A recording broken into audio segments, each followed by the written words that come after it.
오늘 주신 마태복음 21장 말씀은 예수님께서 나귀를 타고 예루살렘에 입성하신 종려주일을 말씀해 주고 있죠.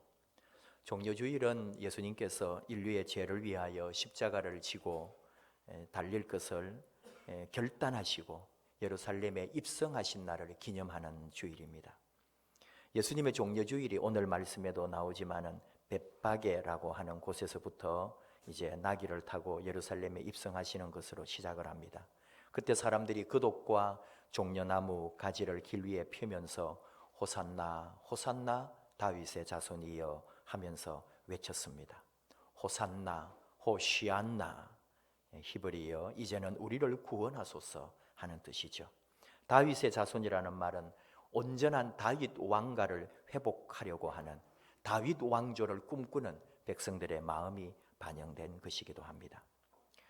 오늘 이 종려주일로 불리는 것은 예수님께서 예루살렘 입성하실 때에 그 개선 장군, 개선 왕처럼 종려나무 가지를 꺾어서 흔들었다 하는 데서 유래된 것을 잘 알고 계시죠. 우리 장로교의 모태가 이제 개혁교회인데 이 개혁교회 원래 전통이 있습니다. 종려주일 예배 때에 실제로 종려나무 가지를 흔들면서 또 제일 앞에 서신 목회자가 종려나무 가지를 들고 입장을 하는 거죠. 그래서 예배를 드리고 그리고 그 종려나무를 그대로 그 가지를 1년 동안 보관을 합니다. 그게 마르겠죠. 그리고 그게 이제 1년 후에 태워서 제2의 수요일, 사순절을 시작하는 첫날 제2의 수요일에 그 태운 재를 이제 물로 이겨 가지고 사람들의 이 이마에다가 붙여주었죠. 적셔주고 했던 기록이 있습니다.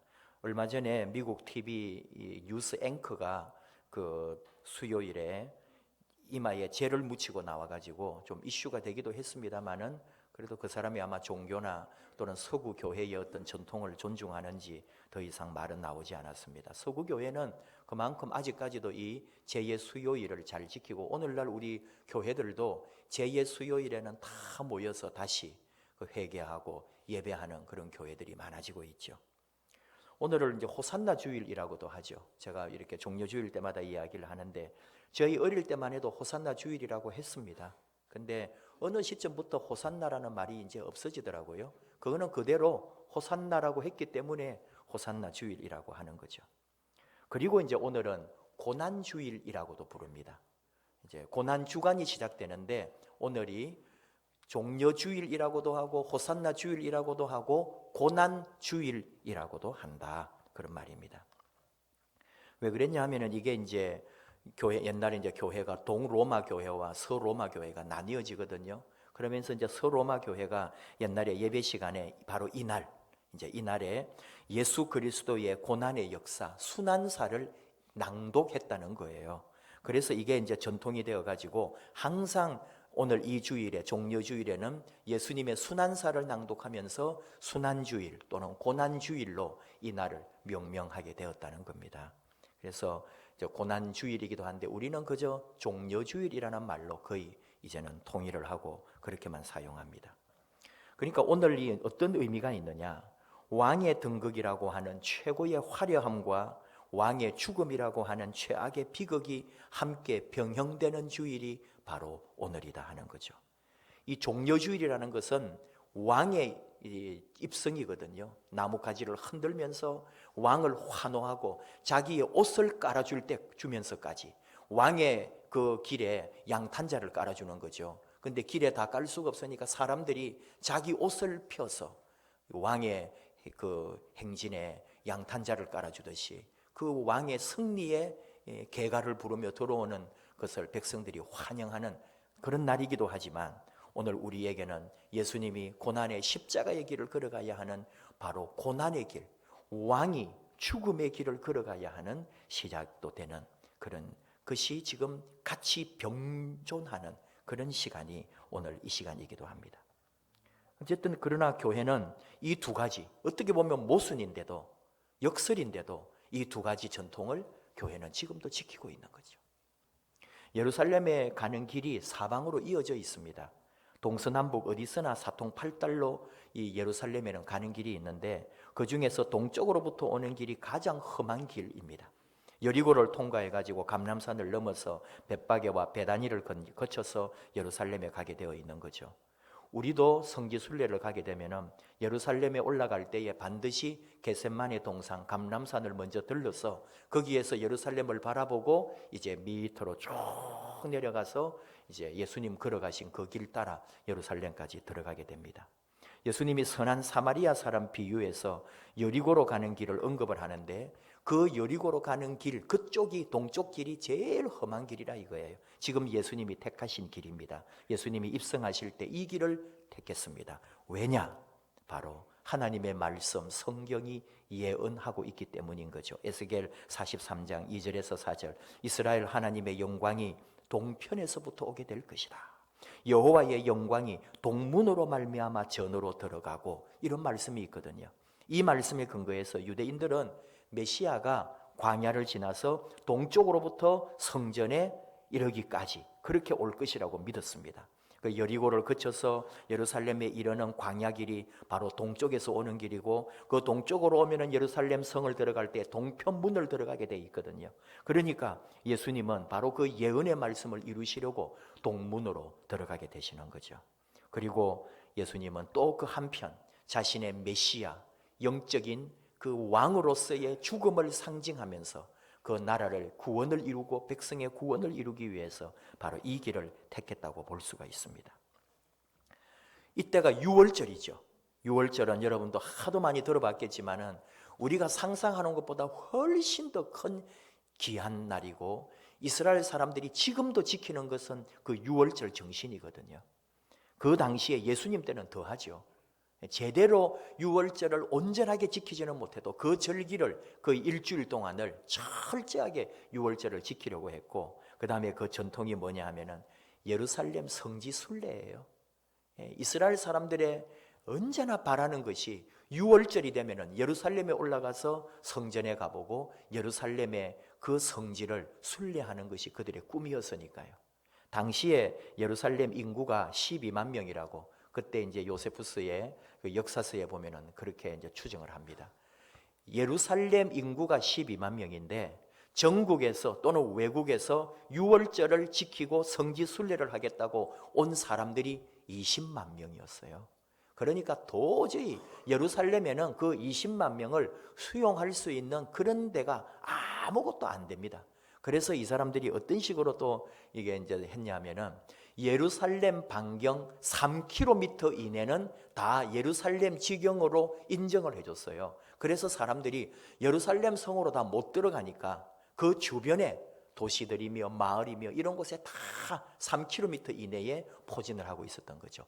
예수님이 베다니에 계셨어요. 바로 베다니도 그 3km 이내에 있는 거리가 됩니다. 3km가 왜 나왔느냐? 안식일에 법을 위반하지 아니하고 우리가 움직이거나 걸어갈 수 있는 최소한의 길이 3km거든요. 그러니까 안식일을 범하지 않고 그 길 3km는 갈 수가 있으니까 예루살렘 주변 3km까지 예루살렘 지경으로 인정을 해줬던 거예요. 어쨌든지 사람들이 많았다는 거예요. 원 인구들에다가 외지에서 온 사람들 20여만 명이 예루살렘 성에 이제 다 오는 거죠. 낮에는. 밤에 숙박은 다른 데서 하지만 낮이 되면은 전부 예루살렘 시내로 이제 몰려 들어오는 거 아닙니까? 그 예수님이 그렇게 이제 가시는데 나귀를 타고 그런 식으로 가셨단 말이죠. 사람들은 몰라요. 지금 누가 들어오는지도. 그런데 제자들과 주변 사람들이 보았겠죠. 이거 자기들이 배우고 알고 있던 역사, 지금까지 이스라엘의 독립운동이나 또는 나라를 일으키려고 했던 사람들이 어떤 새로운 선포를 하고 로마의 독재나 그런 식민지에 대해서 항거하면서 예루살렘에 입성할 때에 종려나무 가지를 흔들고 나귀를 타고 이렇게 들어왔는데 예수님이 그렇게 재연을 하신단 말이죠. 와, 메시아다 이렇게 되는 거예요. 그러니까 주변의 사람들이 하면서 모이고 몇백 명이 몇천 명이 되고 또는 더 많은 사람들이 와, 메시아다 호산나 하면서 처음에 어떻게 시작됐는지는 모르지만 이제 군중들이 다 호산나 하면서 멋진 퍼포먼스가 될 수도 있는 거고 6월절 기간에 지방에서 올라와 가지고 와, 멋진 구경이다 하면서 사람들이 구름대같이 이제 몰려드는 거예요. 그리고는 다 흔한 게 그 대추, 야자나무, 종려나무 뭐 이런 여러 가지 나무들 그 이파리가 다 비슷하거든요. 그런 걸 꺾어가지고 쫙 흔들면서 막 호산나 호산나 하면서 하나의 잔치고 수많은 사람들의 외침이고, 이게 또 나름대로 독립에 대한 꿈이 항상 있으니까요. 이 사람들은 로마의 압제에서 벗어나려고 하는 독립의지가 얼마나 강했는지 항상 그런 선지자나 독립운동가가 나타나기를 바랬거든요. 그리고 예수님이 실제로 그런 사람이 되기를 제자들이나 주변 사람들이 원했잖아요. 그러니까 막 이렇게 분위기가 증폭되는 거죠. 감정이 고조되는 거예요. 호산나 하면서. 그리고는 막 아이들도 옆에서 춤을 추고 어른들도 좋아하고 옷을 깔아주고 이제 우리의 왕이시여, 헤롯이 아니라 새로운 왕이시여 하면서 잘도 모르면서 그 어떤 분위기에 젖어서 예루살렘 성내가 시끄러웠다 이거예요. 오늘 말씀에도 나오지만은 10절에 예수께서 예루살렘에 들어가시니 온 성이 소동하여 이르되 이는 누구냐? 모르는 사람도 많아요. 그냥 분위기에 막 뭐냐 해가지고 와가지고 흔들고 같이 했는데, 근데 저 사람 누구냐고. 그러니까 말하죠. 무리가 갈릴리 나사렛에서 나온 선지자 예수라고 하네요. 선지자 예수. 한 번씩 일어나는 나라를 위해서 또는 독립을 위해서 또는 한 번씩 의로운 사람이 나타나서 로마에 항거하기도 하고 뭔가 이렇게 군중 데모를 일으키기도 하는 그런 사람쯤으로 여긴 사람들도 있다 이거예요. 그러나 분위기는 고조되었어요. 문제는 예수님이 이걸 원하셨느냐 이거죠. 예수님은 이런 걸 전혀 원하지 않으셨습니다. 예수님은 정치적으로 권력적으로 이런 왕권에 대한 생각이 없습니다. 우리가 아는 것처럼 예수님 사역하시는 동안에 언제 자기가 정치적으로나 권력적으로 나서려고 하는 모습이 하나도 보이지 않잖아요. 그럼에도 불구하고 사람들은 자꾸 그쪽으로 믿고 싶었고 그분을 그렇게 끌고 가고 싶었던 거죠. 가룟 유다도 그런 사람 중에 하나라고 보는 거죠. 예수님을 고소하고 고발하고 돈을 받고 팔았다기보다는 그 사내들인의 제자가 스승을 고발함으로써 그 사람을 법정에서 구속해가지고 수사를 할 수 있도록 만들어준 계기가 된 거죠. 아무도 예수님을 공식으로 고발 고소를 못하는데 제자가 예수님을 고소발을 한 거예요. 왜?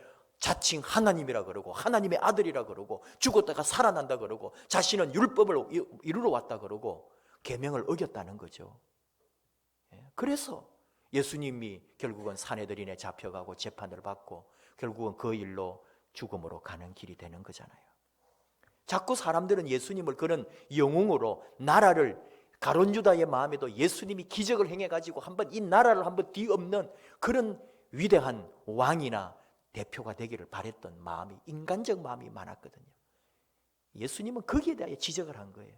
네가 아직 나를 모른다고. 자, 원래 이 종려나무는 이게 장막절, 초막절에 이 사람들이 이용을 많이 했어요. 원래 이런 날에 쓰는 게 아니에요. 유월절에 사용하는 게 아니에요.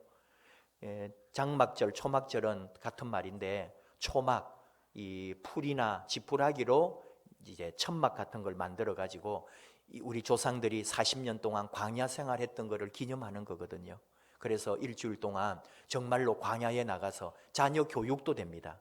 그래서 풀로 집을 지어놓고 우리 조상들이 40년 동안 광야에서 이렇게 생활했어. 1년에 한 번씩 꼭 이렇게 자녀들에게 교육용으로 우리 조상들이 얼마나 고생을 많이 해가지고 이 가나안 땅에 정착을 했는지 잊지 마라. 그런 교육이. 지금도 경건한 유대인들은 장막절을 어떻게 지키느냐. 광야에 나가기는 힘드니까 아파트 베란다에까지 그 천막을 쳐놓고 아이들이 거기서 자게 해요. 그리고 이제 한번 설명했지만 이번에 가서도 그런 걸 볼 수 있기를 바라는데, 그 장막절을 지키기 위해서 별이 보이게 하려고 아파트를 똑같이 일직선으로 짓지 않습니다. 우리 집 베란다에서 별이 보이도록. 그래서 모든 베란다 위치를 다르게 해줍니다. 그래서 장막절을 지키게 만들어 놓은 저 집들은, 저 아파트들은 바로 순수하게 유대인들을 위해서, 유대인들이 절기를 지키기 위해서 지은 거고 그걸 원하는 사람들이 입주해 있는 것이라고 가이드로부터 설명을 들었죠. 대단한 사람들이죠. 그런 게 장막절에. 이게 왜 초막절에 이 종려나무 가지를 가지고 만드느냐. 굵고 크잖아요. 그러니까 집 짓기가 좋아요. 천막 만들기가 좋아요. 그리고 부분은 다른 걸로 메꾸지만 큰 덩어리, 큰 덩치는 이 종려 가지로 가지고 딱 그 집을 지으면 되거든요. 예, 근데 이 6월절에 그게 아니에요. 그러나 왜? 메시아가 오기 때문에. 왕이라고. 왜요? 그래서 종려나무는 자유를 상징하거든요. 이스라엘 백성들이 지금 로마 식민지이기 때문에 이 종려나무는 왕에게 흔드는 거고, 왕이 개선 장군처럼 전쟁에서 승리해가지고 들어올 때 흔드는 거니까. 그러니까 이 지금 예수님 오실 때에 종려나무 가지를 흔든 거죠. 그리고 이 사람들 동전에, 예수님 당시에 유대 동전에는 종려나무 가지가 새겨져 있었거든요. 뭘까요? 항상 이 돈을 볼 때마다 잊지 마라. 우리는 독립해야 된다. 우리는 자유를 쟁취해야 된다. 우리는 로마의 식민지로부터 벗어나야 된다. 돈을 볼 때마다, 동전 볼 때마다 항상 그걸 고취시키는 거예요. 그래서 종려나무 가지를 자유의 상징으로, 구원의 상징으로 새겨 놓았던 거죠. 그런 게 이스라엘 사람들이에요.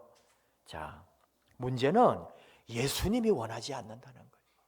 예수님은 이런 영광 흔들어주고 이렇게 뭐 하는 거 원하지 않아요. 예수님은 도리어 예루살렘에 들어오셔서 가슴 아파하셨고, 예루살렘 성을 보시며 우셨고, 예루살렘 성전을 보고 저것도 다 허물어지리라고 말씀했습니다.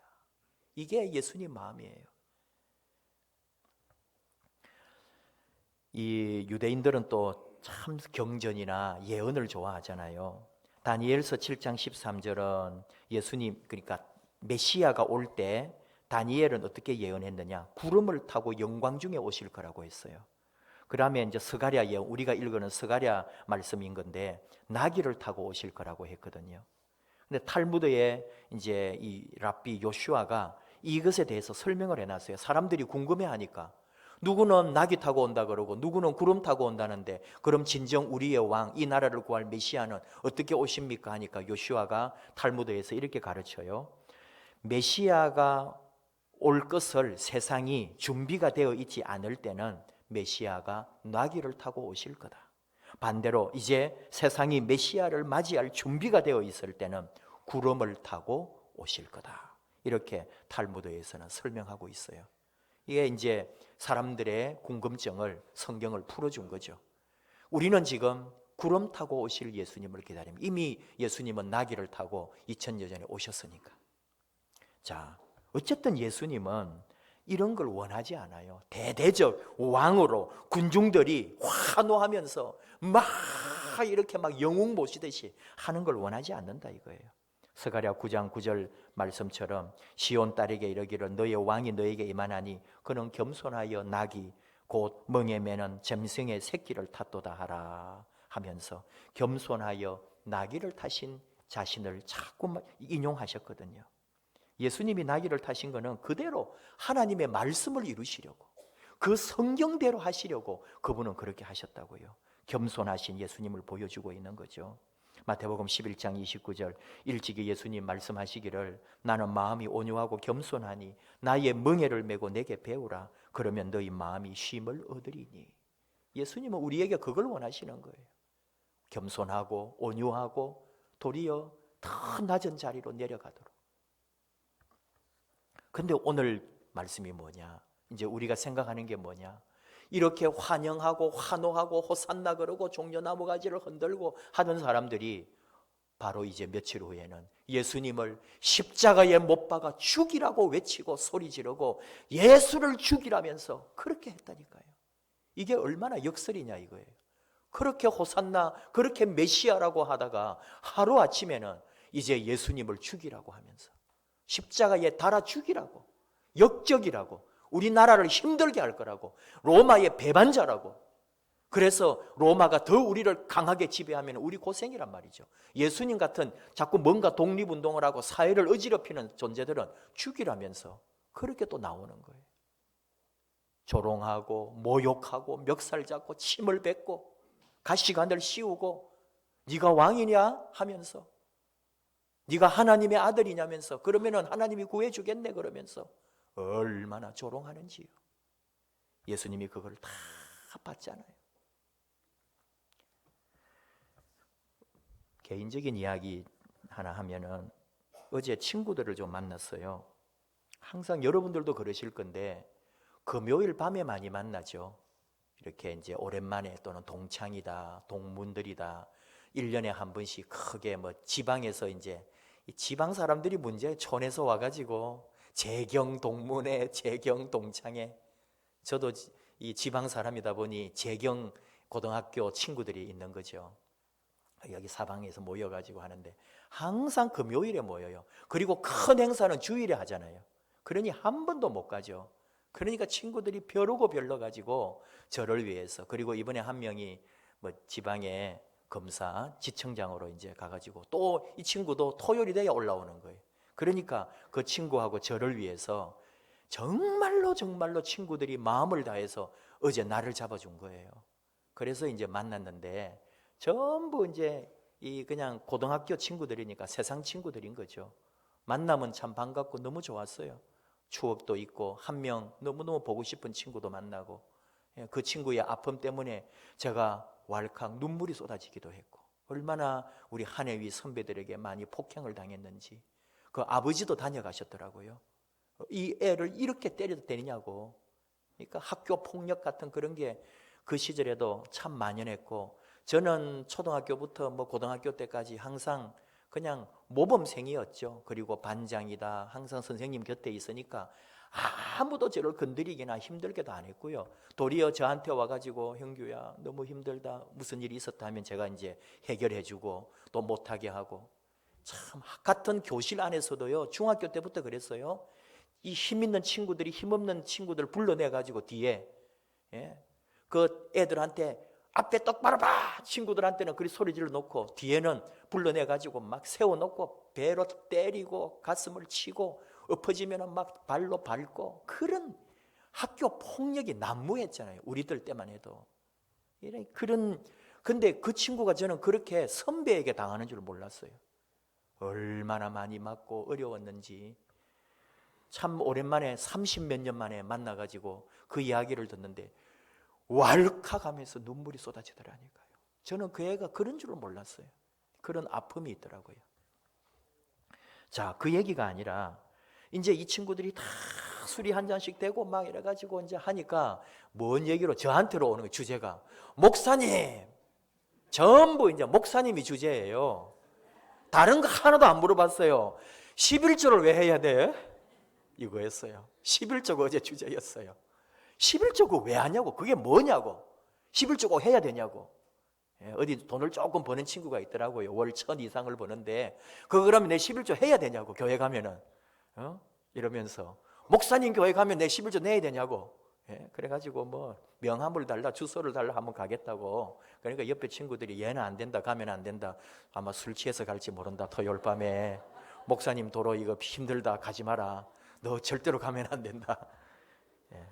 그러니까 옆에 친구가 아니야, 목사는 술은 안 마셔도 돈은 받는데, 이러면서 막 해가지고 우리 곽 목사님은 돈은 통해, 근데 술은 권하지 마라, 이러면서.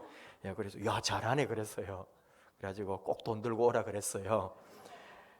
그래가지고 이제 하는데 그게 이제 뭐냐 하면은 전부 하여간에 11조 얘기를 얼마나 길게 했는지 몰라요. 왜 그렇게 교회가 돈을 내라 그러냐고. 근데 제가 그 뭐냐 하면은 여러분들을 생각한 거예요. 이거 이제 믿지 않는 친구들, 여러분들도 밖에 나가봐요. 믿지 않는 회사, 사람들, 친척들, 이웃들, 그런 사람들 속에서 늘 물어보는 받는 말이 그거 아니에요. 교회 헌금 다 어디 쓰냐고, 목사 거냐고, 그 다음에 11조 왜 하냐고, 11조 어디 나오냐고. 교회 다니는 사람도 그런데 안 다니는 사람들의 그 마음이 전부 거기 있더라고요. 이야, 한 10서너 명 모였는데 제가 참 그냥 그걸 다 뒤집어 쓰고 있는 거예요 지금. 근데 이게 사실 설명을 해줘도 안 돼요. 여러분 교회를 오래 다니면서 11조도 처음에는 의무로 하다가 어느 날 그것이 은총이 되고 이 놀라운 은혜 감격해가지고 11조가 아니라 10의 2, 10의 3도 낼 수 있는 그런 식의 우리 삶이 변해가는 거지, 억지로 강제로 하는 거는 사실 헌금도 아니에요. 어느 날 깨달아지는 거예요. 그 깊이가 있어요. 안 한다고 저는 말하지도 않고 여러분 11조 생활에 대해서 제가 따지지도 않아요. 그러나 하나님은 아실 테니까 하라는 거, 그게 법은 또 아니니까 여러분에게 다 자유를 저는 드립니다. 그러나 하시는 분들에 한해서는 참 귀하고 고맙고 그분들을 한 번 더 생각하게 되는 거죠. 여러분들도 얼마나 어렵겠냐고요. 안 믿는 사람들 속에 살면서 이 소리 저 소리 다 들어가면서 교회 다닌 다음에 그 헌금을 왜 갖다 바치냐, 부모한테는 똑바로 안 하고 형제들은 굶어 죽는다는데 교회는 잘 갖다 주네 그러고 그런 막 모욕을 듣는다니까요. 여러분 안 그러세요? 집안이 다 믿는 집안이면 모르지만 그러지 않은 경우는 다 그런 교회 때문에, 헌금 때문에, 돈 때문에 상처도 받고 싫은 소리도 듣고 서운한 마음 갖게 되고요. 그런 게 있죠. 야, 이게 우리 성도님들이 밖에서 사는 게 보통이 아니겠다. 오늘 목사 하나 왔다고 그냥 막 다 같이 몰아붙이고, 검사가 있잖아요. 그러니까 검사가 또 목사들의 비리에 대해서 오늘 저한테 막 일장 연설을 하는 거예요. 뭐 명성교회가 어떻고 사랑의 교회가 어떻고, 자기가 그쪽에 검찰청에 있었으니까 사랑의 교회를 항상 봤고 그 지하를 다니면서 일부러 교회도 들어가 봤다는 거예요. 그게 교회냐면서 저한테 막 이렇게 막 다. 야, 우리 성도님들이 참 힘들겠다. 이 세상에 산다는 게 이게 뭐냐 이게. 우리 교회가 또는 목회자가 또는 예수 정신이 똑바로 세상 가운데 있어야 되는데 우리가 그만큼 약해졌기 때문에 조롱당하고요, 모욕당하고 무시당하고 그래요. 그러나 하나님이 함께 하십니다. 그 모욕을 당하는 거예요. 조롱을 받는 거예요. 침뱉음을 당하는 거예요. 멱살을 잡히는 거예요. 우리가 무슨 반발하고 싸우는 거 아니에요. 우리는 당해요. 왜요? 그 조롱 뒤에 하나님의 위로가 있고 침뱉고 모욕 뒤에 그 속에 부활의 영광이 있거든요. 십자가에 죽어야 살아나거든요. 우리는 그걸 알기 때문에 주님이 죽으셨기 때문에 살아나셨고요. 우리가 예수 안에서 당해야 그 다음 주의 영광이 임하는 거예요. 이게 조롱의 역설이고 고난의 역설이에요. 고난 뒤에는 반드시 영광이 있습니다. 십자가 후에 능력이 있습니다. 이것이 하나님의 은혜예요. 결국은 우리는 고백합니다. 예수님 때문에 사는 거고 예수님의 그 고난, 예수님이 이 땅에 남겨놓으신 마지막 사명, 세상을 위하여 살라고 하는 우리들이 받은 소망 또는 사명이 있잖아요.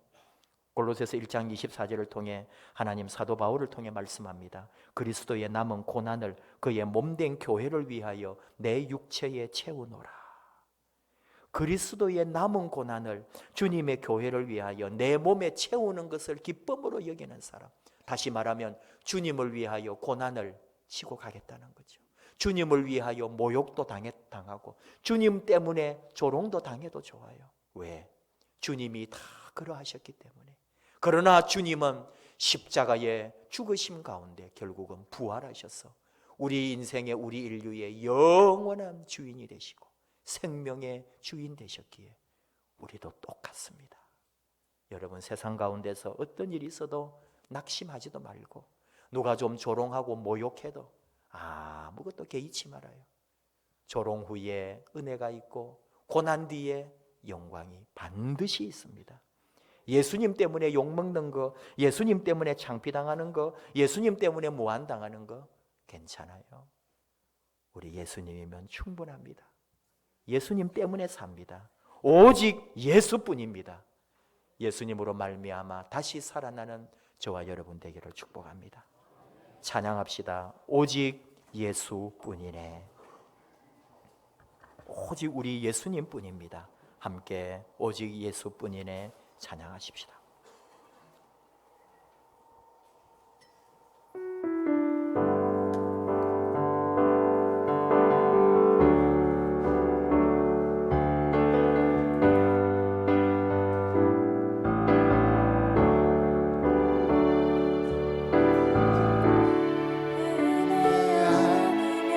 살아갈 수가 없네.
기도합시다. 오직 예수뿐입니다.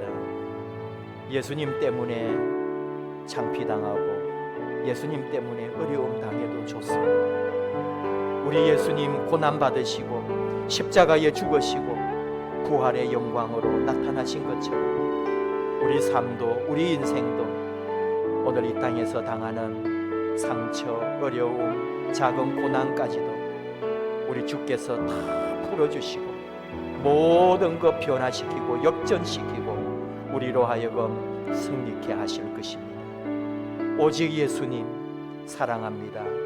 예수님 영원토록 함께하여 주시고 평생에 예수님만 따르고 예수님만 믿고 가겠습니다. 결단하며 주여 부르고 우리 같이 기도합시다. 주여 감사합니다. 이 시간에 이렇게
하나님 아버지, 종려주일 우리 주님의 그 귀한 마음, 십자가를 지기로 결단하고 예루살렘에 들어가시는 주님을 묵상합니다. 환영을 원하는 것도 아니고 왕이 되기를 원하는 것도 아니고 군중들의 환호를 바라는 것도 아니라 오직 고난받는 종으로 나귀를 타고 하나님의 말씀에 순종하려고 들어가시는 예수님을 봅니다. 오늘 우리도 이 땅에서 그런 믿음, 그런 소망, 그런 은혜를 가지고 살게 하여 주옵소서. 그리스도의 남은 고난을 우리 몸에 채우고 주님으로 인하여 기뻐하며 주님을 위하여 사는 것을 기뻐하며 사는 저희들 되게 하여 주옵소서.